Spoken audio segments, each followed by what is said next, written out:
Welcome and thank you for registering to watch my How to Handle Criticism course. The session will start in about 60 seconds. I just want to introduce myself. My name is Bribiesca-Hedin, and I'm the CEO of Bridgewell Professional Services, a small leadership development firm here in Southern California. Now, my background is in management consulting and strategy execution, but today I'm hired by accomplished professional women who are working really, really hard and doing all the right things, but they're not seeing the results they want in their careers. Sometimes they're just not being recognized for their contributions or fully seen for all of their capabilities. Or their teams are not meeting their full potential. Or they're just done with all of the management courses and seminars that keep them overworking without actually moving any closer to their goals. And this might feel familiar to you if, like my clients, you also want to become that truly confident, influential, sought-after leader so you can do work that really matters and make the kind of impact you want to make in your career and life. Now, this particular training is a lesson from one of my very first leadership programs, the Bad Boss Breakthrough Solution. And it's a great start because there is nothing like knowing you can handle anything someone throws at you without getting rattled. Enjoy the class. Welcome back to your bonus module, How to Handle Criticism from a Bad Boss and Other Negative People. Now, to make advice about how to handle criticism worthwhile, we need to spend a moment understanding what criticism really is and why it's often so destructive, whether it's coming from a boss, a neighbor, or a spouse, and frankly, even a clerk we don't know at the supermarket. According to Oscar Wilde, criticism is the only reliable form of autobiography. And this is pretty telling because it tells you more about the psychology of the criticizer than the people they criticize. So consider that for a second. In fact, according to Psychology Today, mental health professionals can begin to formulate an actually viable diagnosis hypothesis just by hearing someone criticize. Now, how's that for telling? Criticism at its core comes from someone wanting to see a behavior change. As human beings, we criticize because, we're frustrated that someone's not doing what we want them to do. They're not behaving the way we want them to behave. For example, you want your team member to submit their status report by noon on Thursdays. So, you can complete your part and submit the report before the 2 p.m. cutoff. You might be frustrated because they forgot again, even though you've reminded them several times. And instead of working with this person to figure out how to help them either prioritize or remember or whatever the case is in order to get to that successful behavior or outcome, we instead turn to criticism in hopes that they'll change their behavior, maybe out of a little bit of shame. Criticism often comes from frustration over just failing to get the behavior that we want from someone else.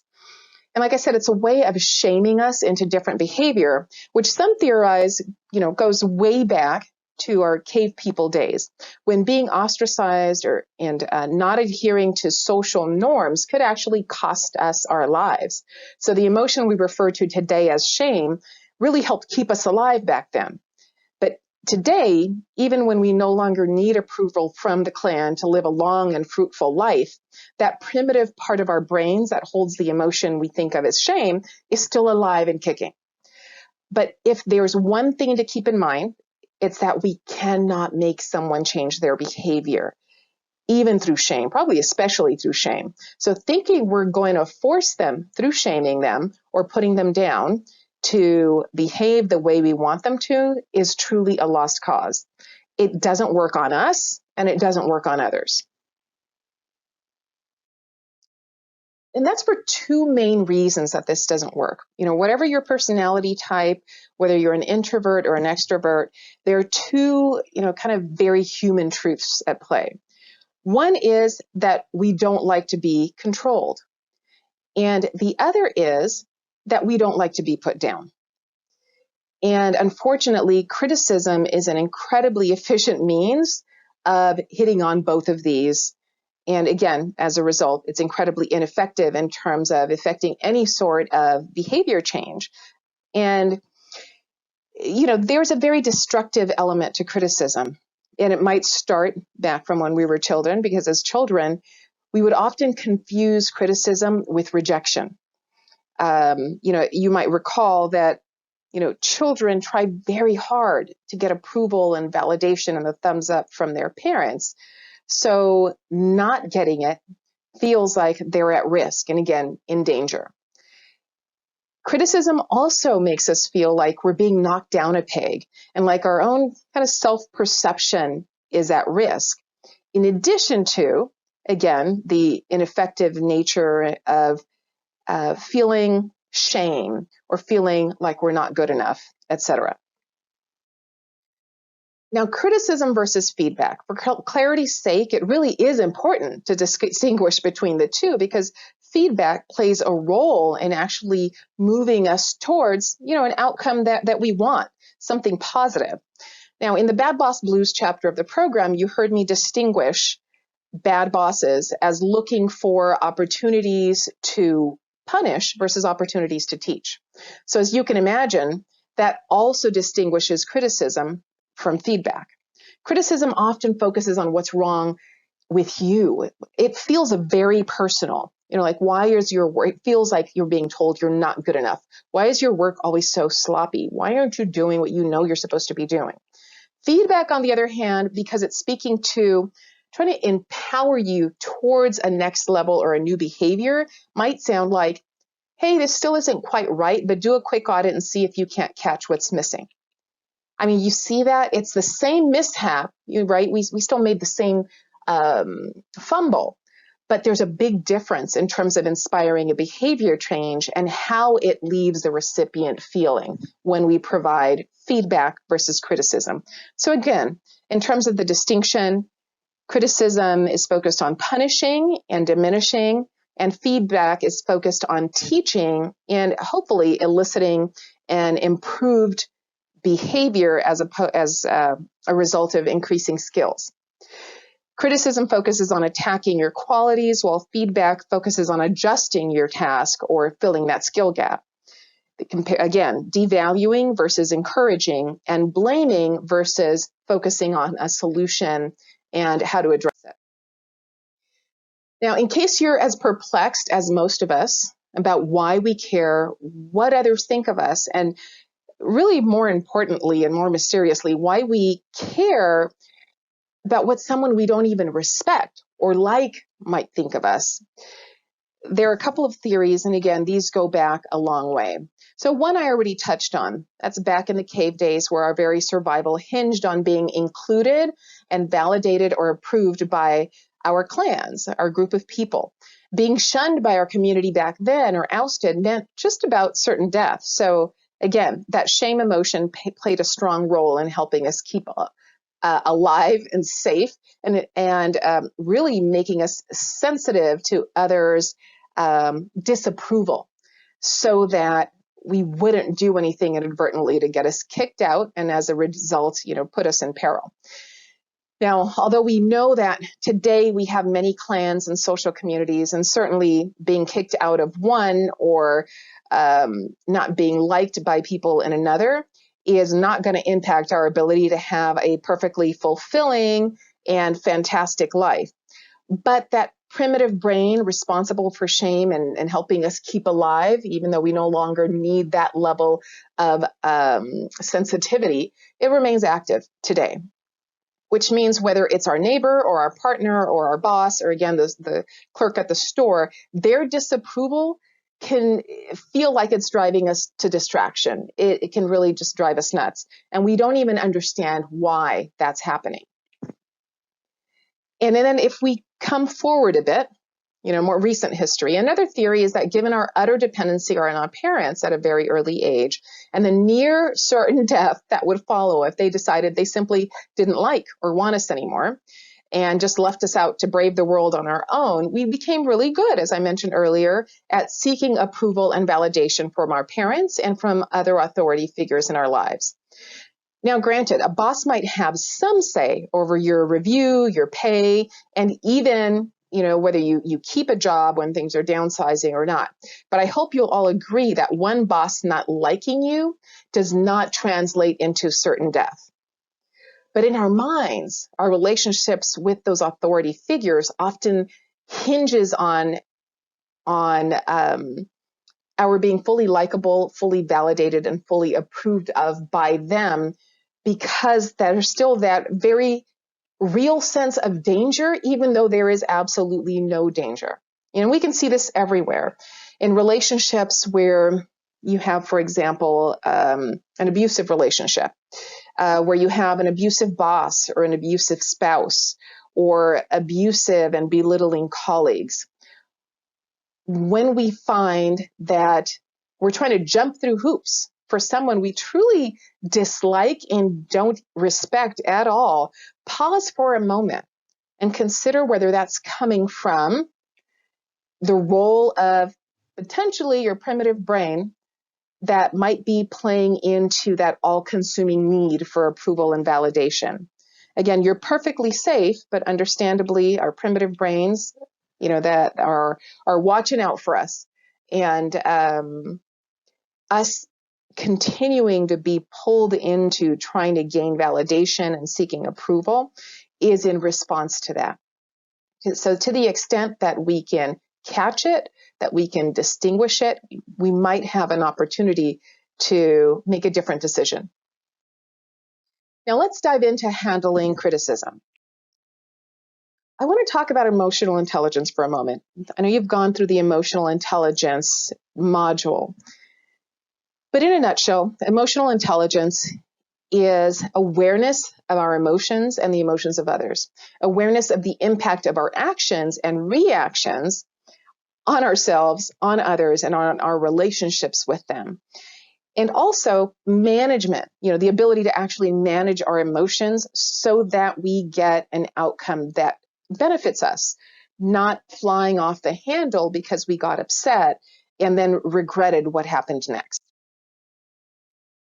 So one way to give yourself something to leverage when things start to get dicey and you feel your emotions kind of percolating is deciding what outcome it is that you truly want. How you choose to handle criticism is going to have a lot to do with that outcome that you're most committed to.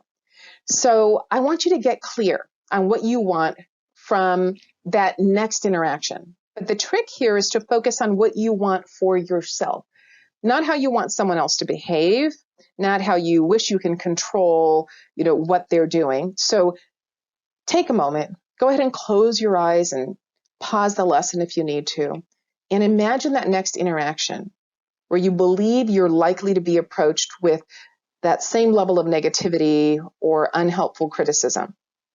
How do you want to feel?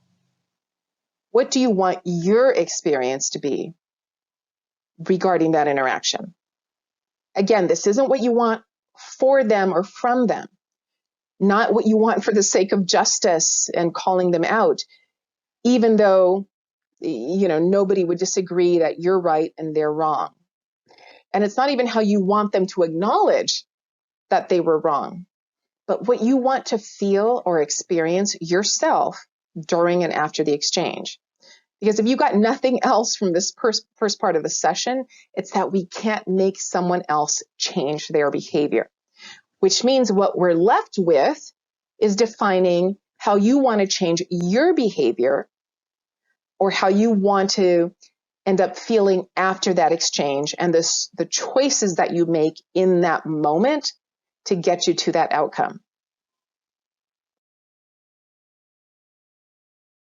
Now, here's just a quick snapshot in terms of what you might choose in terms of your outcome. And as a reminder, you want to stay away from trying to make them think something different about you. Because again, that is truly a booby prize. Avoid getting fixated on them saying the right thing or agreeing with you, no matter how right you are or how wrong they are. What you're left with, again, is deciding how you want to feel, how you want to be, or the experience you want to be left with. And is that you want to feel calm? Do you want to feel unaffected? Do you want to simply feel, professional in light of whatever bad behavior shows up. You want to be respectful or respected. You want to be assertive, whatever the case is. So long as it's about your behavior and it truly lines up with what you want, not simply your reaction to whatever upsetting thing was last said. Now, speaking of emotional intelligence, we also want to avoid these EQ or emotional intelligence killers, because they put us in a frame of mind that no longer allows us to access that's kind of strategic and that's super smart part of our brains. They put us in a defensive stance, which reduces our ability to stay connected with that outcome we want for ourselves or for that interaction or for our careers, etc. And those EQ killers, as you might expect, are what put us in a defensive stance. So don't minimize or rationalize or deflect, right? If we made a mistake, we own it, and that's fine. Even if we didn't make a mistake, we don't want to put ourselves in a position of defending, because we immediately cut off that part of our brains that allow us to look forward and remain strategic. Don't make excuses for the same reason. However, we also don't tolerate threatening or abusive behavior, because, again, that puts us in a space where we can't get to an effective solution or outcome. And we also don't want to internalize the negativity, or as I like to call it, the noise. So this means that, whatever is shared, whether it's in good faith or in bad faith, we don't let it mean anything about us. We just look for opportunities. We look for opportunities to take action. We stay solution oriented and look for actionable opportunities. Now, next time you catch yourself on the receiving end of criticism, I want you to get curious. Ask questions. Asking questions works because it stops the criticizer in their tracks. So when you ask somebody, what's going on, or give me more information, or tell me what you were expecting that you didn't see, it puts them in a position where, in order to formulate a response to you, they need to stop and get their thoughts together. It'll become immediately apparent to you if they were just making noise and try to put you down, or if there's a real underlying skill or change that you could consider, right? Is there any action that you could truly take here? So, for example, if they start in with, why can't you ever get anything in on time? Getting curious about specifically what sparked their upset or outburst can fill in the blanks about what's going on and can give you an opportunity to depersonalize it a bit. If it's legitimate and you ask them what's going on, then they will need to calm down. And they might say, for example, well, I got called out because your numbers were late on the monthly report again. At that point, you have something to respond to. You can either reflect further, or if you have enough information, you can take responsibility, which also tends to disarm criticizers, or give them whatever context they might be missing. Again, not from a position of getting defensive, but simply filling in their knowledge gap. Like, thanks for letting me know. I didn't know it was causing so much trouble. You had me work on that last minute project last week and it pushed the numbers a bit. I'm going to spend a little time thinking about how I can keep this from happening again. You might need some time to reflect and figure out why you dropped it. Now, that's if appropriate, right? You can go ahead and apologize. We all flub it sometimes, and there's no shame in owning up to that. Now, if on the other hand, you ask the question and they can't answer, or answer with another broad attack, your stuff is just always a mess, then they're just looking for an opportunity to put you down for whatever reason. You may be a threat, you may be upstaging them, or they may be having a bad day that has absolutely nothing to do with you. But either way, there's nothing more for you to concern yourself with there. In terms of closing the discussion, you might now have the input to let them know you appreciate them taking the time to talk to you about it. And if they didn't provide anything of value, then there's an opportunity for you to let them know you're always open to coaching if they have any specific feedback they can share.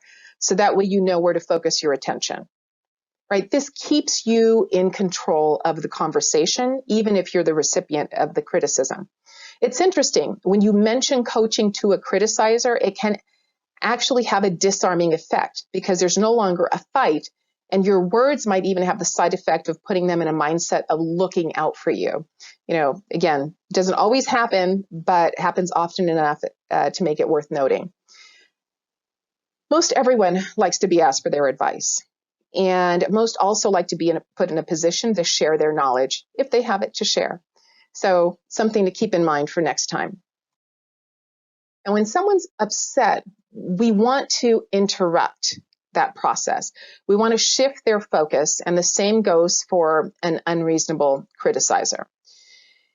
If, for example, it's on the phone, you can ask them to hold on a moment while you move to another room, or let them know you need to grab a notebook or a pen, or that you were just about to run off to the powder room for a moment and you'll be back. Now, this gives them a moment to cool down, but it also gives you an opportunity to stay connected to that outcome and how you want this conversation to go. I'd always recommend interrupting, starting with a question, as mentioned earlier, or by physically interrupting, having that escape plan and needing to run off for a quick break. Use your imagination. The point here is to interrupt the rant and give yourself a little bit of space to distinguish what you want out of the interaction and how to stay focused on being strategic with whatever comes next. Now, it's always easiest to approach this type of conversation, assuming there's anything legitimate in their critique, right? So assume there might be a little bit of some legitimacy in there.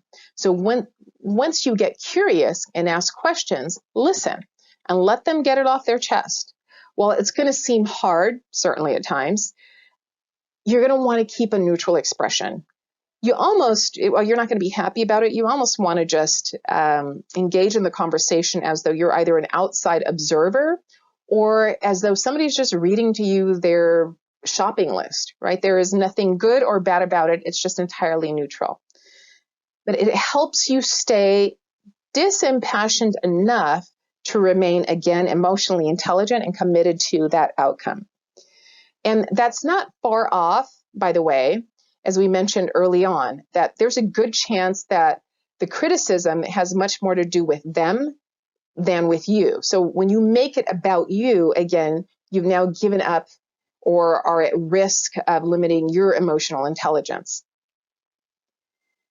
Now, a good approach to stay in the conversation as well is to repeat back what they say, again, in a neutral voice, and make note of it. Otherwise, you can just nod with understanding as they're speaking. But what's effective about this is that keeping notes, again, it keeps you in control of the conversation, and in, just showing up as a professional, that means that you're looking to make them actionable and remain solution-oriented, which we're going to touch on as well. Now, if you have a particularly forgetful or critical boss, always ask them for their expectations up front, right? This is beforehand, obviously, not in the moment. But you can ask them in the moment as well what expectations they missed. But ideally, when the assignment is first passed out or the request is made. Now, highly negative people will find a way to criticize. But it's going to be much harder when you pull out the expectations agreement, which is essentially what it is when you break out the email where you confirmed and basically memorialize what it is they said they wanted. Some people are truly forgetful. They're not good with the details. Others are conveniently forgetful and will use it as an opportunity, again, to kind of attack or get personal. So you'll want to be prepared to speak confidently about how the deliverable is, in fact, in line with the expectations you discussed up front, but that if there's something they'd like to add, you're glad to incorporate it for next time. Then follow up with them via email, right? Never allow these conversations to live only in memory and in a verbal exchange. Always follow up via email to clarify and memorialize their expectations. Next, I mentioned earlier the importance of getting solution-oriented. Now, if once you're listening, you find that critique is personal and more of an attack, you want to focus the person back on the task and a solution. Ask specifically what they'd like you to do, how you'd like things to be differently. then actually make that list and repeat it back to them. If the complaint is, and just as an example that we used earlier, that the report was late and the formatting wasn't quite right and there were some numbers missing, actually number that list 1, 2, and 3, repeat them back to them and let them know this is so that you can address each issue individually. Because again, standing there with your notebook or being very solution oriented depersonalizes the exchange and puts you a level or two up as you remain professional and solution oriented. Now, there are going to be times though that you cannot bring them over to that solution focused exchange. If they're so upset that they're unwilling to focus on a solution, then it's important to let them know that you're glad to re-engage once they've had a chance to either reconsider it or maybe gather their thoughts. In this case, it really is appropriate to point out that they're upset. Hey, I can see you're extremely upset and this doesn't seem to be very productive right now. And I want to help find a solution, but this doesn't seem to be going anywhere. So why don't we reconvene, tomorrow or later today or whatever the case is. Let them know you're glad to return when they've gathered themselves and their thoughts. Sometimes it's appropriate to cut it short on your end and to just, step away. Now, keep in mind that we've all been there. We've all been so angry or flustered, not even necessarily at the person in front of us or what's happening right now, but about something else going on in our lives. And that we behave in ways that we regret. We either, respond in ways that we wish we could take back, hurt people we shouldn't, and all in all, just act a fool. And so this negative person you're talking to is no exception. If they're a bad boss, there's a good chance they don't have the best EQ and that they often let their emotions get the best of them.